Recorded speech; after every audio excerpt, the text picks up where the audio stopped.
Olá pessoal, tudo bem? Espero que todos vocês estejam bem. Nós estamos aqui em mais uma videoaula e a gente vai dar prosseguimento aqui ao nosso conteúdo, tá? A primeira coisa que a gente vai falar é sobre o alinhamento e as zonas habitáveis do sistema solar. Nós estamos falando justamente de ter vida em outros planetas, né? E aí quando eu estou falando de vida, tem uma diferença, né? Entre vida, né, e vida inteligente. Então não importa aqui, né? A gente nem vai chegar nesse ponto aqui, mas não importa se a gente está falando que tipo de ser vai ser, mas a vida que a gente está interessada pode ser qualquer vida, um micróbio, né? Alguma coisa assim tão pequena que a gente vai considerar como uma vida. Não precisa ser um extraterrestre, um ET aí, né? Para a gente pegar e falar que é uma vida inteligente. A gente só está interessado em qualquer tipo de vida, quando a gente está falando de vida tanto no sistema solar, até mesmo fora dele. Então a gente tem que pensar em algumas coisas, né, com relação ao nosso sistema, que são as zonas habitáveis. Né? Quais são as zonas habitáveis do nosso sistema solar? Então, deixa eu pegar aqui meu canetinha laser, protetor laser. É, então aqui, né, a gente tem Mercúrio, Vênus, Terra, Marte, né, Júpiter, Saturno, por aí vai. O que a gente tem que observar? Aqui, né, até Marte, a gente tem os planetas telúricos. Por que eles são telúricos? Porque eles são planetas rochosos. Então, Mercúrio, Vênus, Terra e Marte são planetas rochosos, tá? Como eles são planetas rochosos, e esses são os telúricos. Os jovianos são os planetas que são gasosos, que estão depois de Júpiter, né? Júpiter, Saturno, Urano e Netuno, né? E aí o que acontece? Esses planetas eles são gasosos. Apesar desses planetas, né? Aí cada um deles tem uma característica que a gente tem que ficar atento. Então vamos começar analisando a questão da temperatura. Então olha só, Mercúrio está muito mais próximo do Sol, então ele é um planeta muito quente, né? Então na parte que está com a face voltada para o planeta, para o Sol, desculpa, é muito quente, enquanto a outra face, né, que seria a noite, já é super fria. Então tem esse problema da temperatura em Mercúrio. Vênus tem um problema atmosférico, né? Então ele tem uma atmosfera que é o que o nosso planeta Terra em breve deve acontecer com relação ao aquecimento global, né? Porque é o que ele experimenta lá, né? Tem um excesso de dióxido de carbono que faz com que o efeito estufa ali seja extremamente forte. Nós temos o planeta Terra, ao qual nós já sabemos que existe vida, e Marte. Marte também está um pouquinho longe, né? Tem a questão de gravidade, temperatura, atmosfera, a pressão atmosférica também. Mas daí a gente acredita que pode também ter uma vida, porque nesses planetas, no planeta Marte, por exemplo, aqui, né, foi encontrado sinais de água. Apesar dos outros planetas serem gasosos e gases, a gente não consegue observar o que tem dentro deles, né, tudo mais, eles são formados, eles possuem satélites naturais.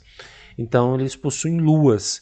Essas luas, né, algumas dessas luas possuem água ou no seu estado sólido, ou, né, alguma coisa assim, mas elas possuem. Então as luas, né, de Júpiter ou de Saturno, né, algumas delas possuem essa possibilidade de que haja algum tipo de vida, que seja uma bactéria, né, um micróbio, ou, né, alguma coisa nesse sentido. Ah, dando aqui prosseguimento, né? Só gostaria de reforçar uma coisa. Então, o que seria uma zona então habitável?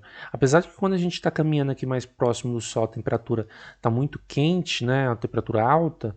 Quando ele se afasta do Sol, a temperatura também se torna muito baixa.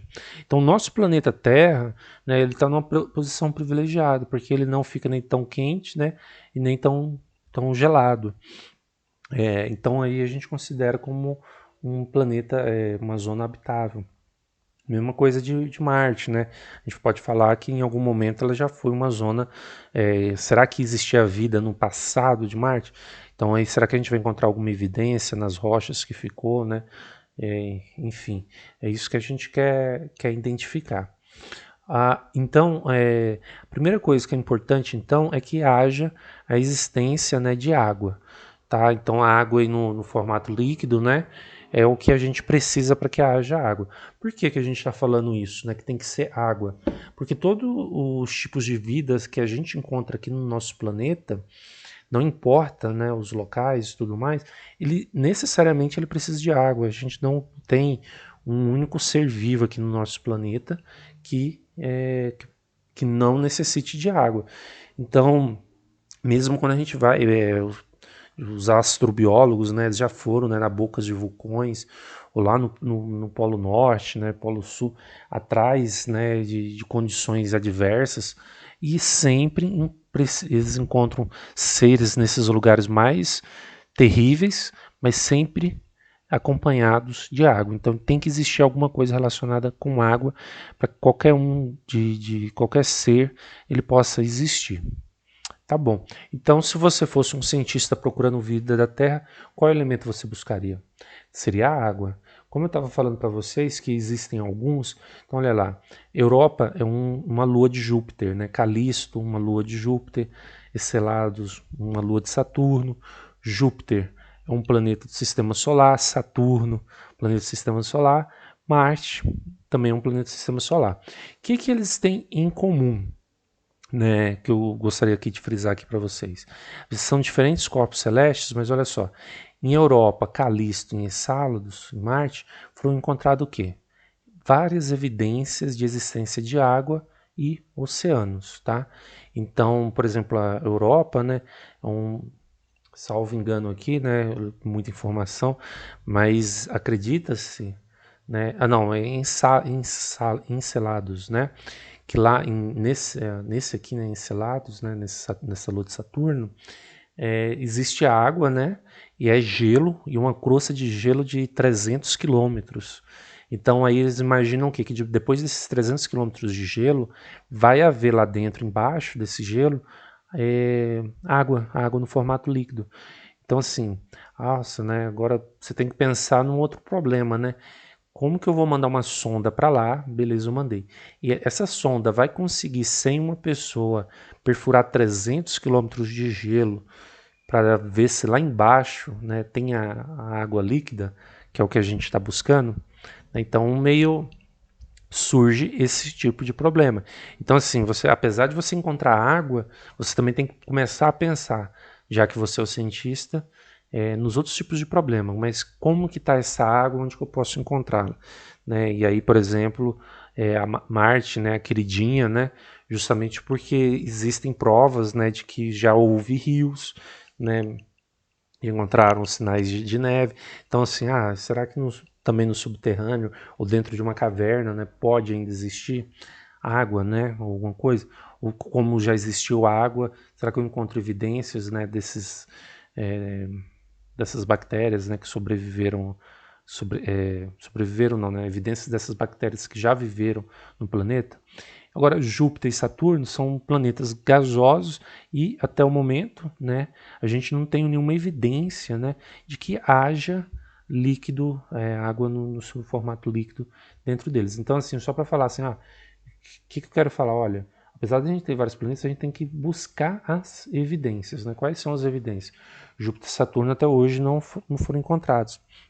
Em compensação, luas desses planetas, quanto de Júpiter quanto de Saturno, foram, né? Então, é isso que a gente precisa buscar. Olha só, se você se você fosse um cientista procurando vida fora da Terra, qual elemento você buscaria? Aí tem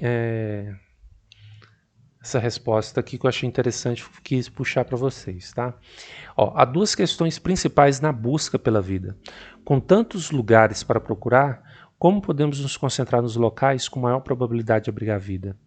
Quais são os sinais inconfundíveis da vida, mesmo que de uma forma que não entendemos completamente?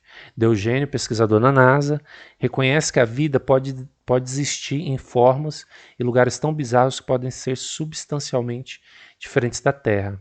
Mas nessa fase inicial da pesquisa, temos que ir com o tipo de vida que conhecemos, disse ele. Acima de tudo, isso significa água líquida. todas as células que conhecemos, até mesmo bactérias ao redor de respiradores do fundo do mar que existem sem a luz solar, requerem água.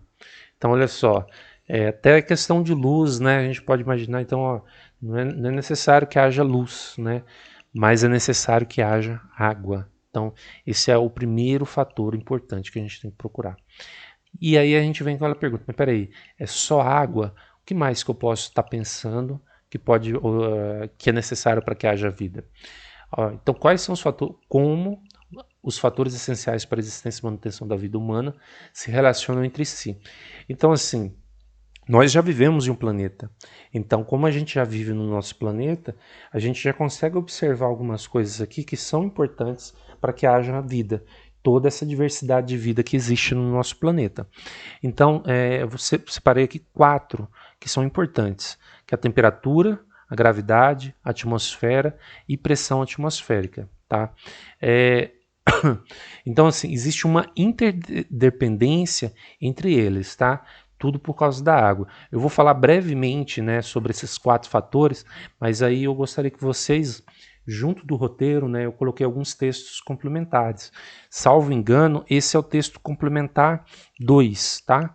E o texto complementar 1, eu faço uma discussão aqui, só um minutinho, sobre cada um desses planetas aqui, algumas curiosidades sobre os planetas ou sobre as luas desses planetas, tá bom? Algumas evidências lá, algumas coisas interessantes. Então, no texto 2, eu faço, aí eu comento sobre a questão da temperatura, gravidade, pressão atmosférica e atmosfera. Então, vamos começar aqui com a questão de temperatura. Por mais que eu tenha água num planeta, se de repente ela estiver no estado sólido, eu não vou conseguir encontrar nenhum tipo de vida, né, naquele planeta ali, né, vai estar tudo congelado. Então, mas aí que tá. Como tem a questão da temperatura, eu começo a imaginar outros tipos de coisas. Por exemplo, um astrobiólogo no Alasca, ele encontrou 800 metros de profundidade no gelo, ele encontrou um micróbio em 2013. Então, assim, apesar de estar tudo congelado, né, lá embaixo ainda ele encontrou isso. Aí entra isso, né? Será que tem outros fatores que pode ocorrer? Temperatura, né? Se a temperatura também estiver muito alta, né, será que tem um limite para a temperatura para que algum ser vivo resista? Né? A gente sabe que tem micróbios que existem em bocas de vulcões. Até aí tudo bem. Mas será que existe também um limite? Então a primeira coisa que eu tenho que pensar é isso, né? Tanto o máximo e o mínimo para que haja vida num determinado planeta, né? Esse é um problema no caso de Mercúrio, né? Muito próximo do Sol, a temperatura varia muito. Chega quando está voltado para o Sol, se não salvo engano, são 420 graus Celsius, e do outro lado, quando seria a noite, é menos 120, menos 150, alguma coisa assim. Mas mesmo Mercúrio, que está ali tão próximo, né, o pessoal especula que haja gelo nos polos, né? Então é uma possibilidade aí. Gravidade. Já pensou, né, se a gravidade do nosso planeta fosse igual à da Lua, ou até mesmo menor que a da Lua? O que iria acontecer, né, se fosse até mesmo menor? Ia simplesmente sair voando, né, no espaço, vivendo no vácuo, né? Então, de novo.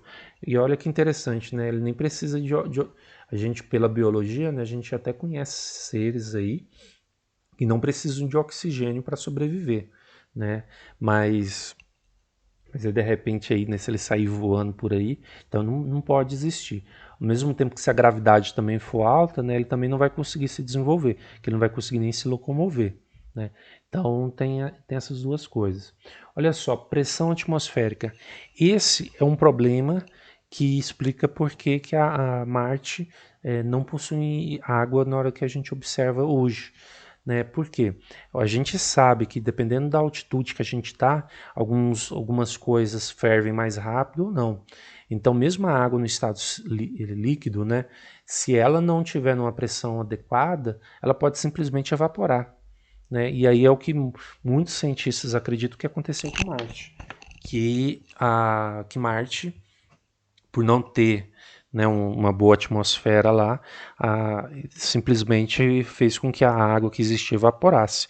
Aí eles se questionam, né, será que pode existir água líquida, né, dentro de alguma caverna, ou nos polos, né, derretendo, né, ou no subterrâneo, enfim, uma coisa. Né? A atmosfera, a nossa atmosfera, o Sol, né, joga todo tipo de radiação possível, né,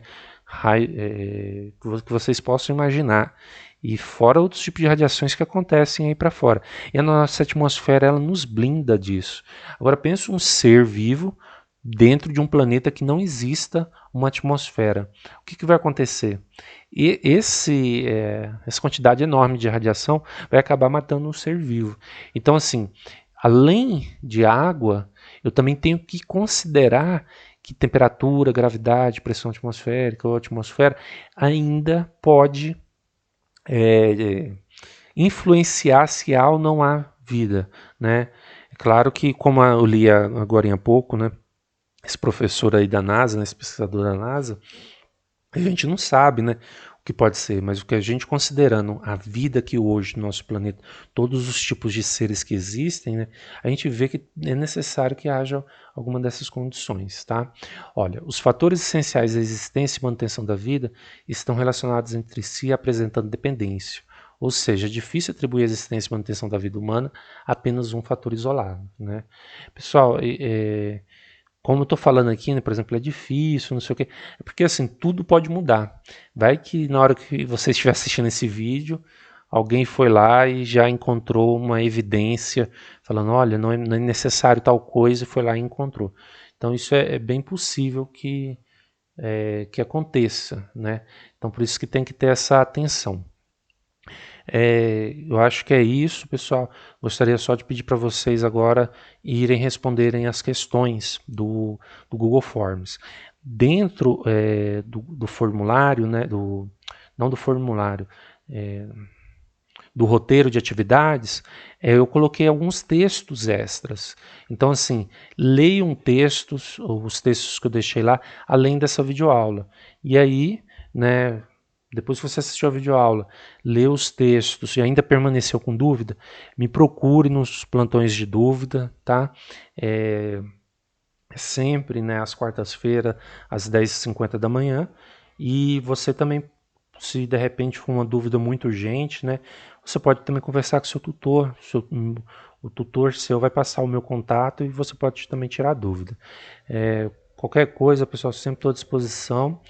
E eu acho que é isso, tá? É isso que eu gostaria de estar comentando hoje aqui com vocês. Até mais.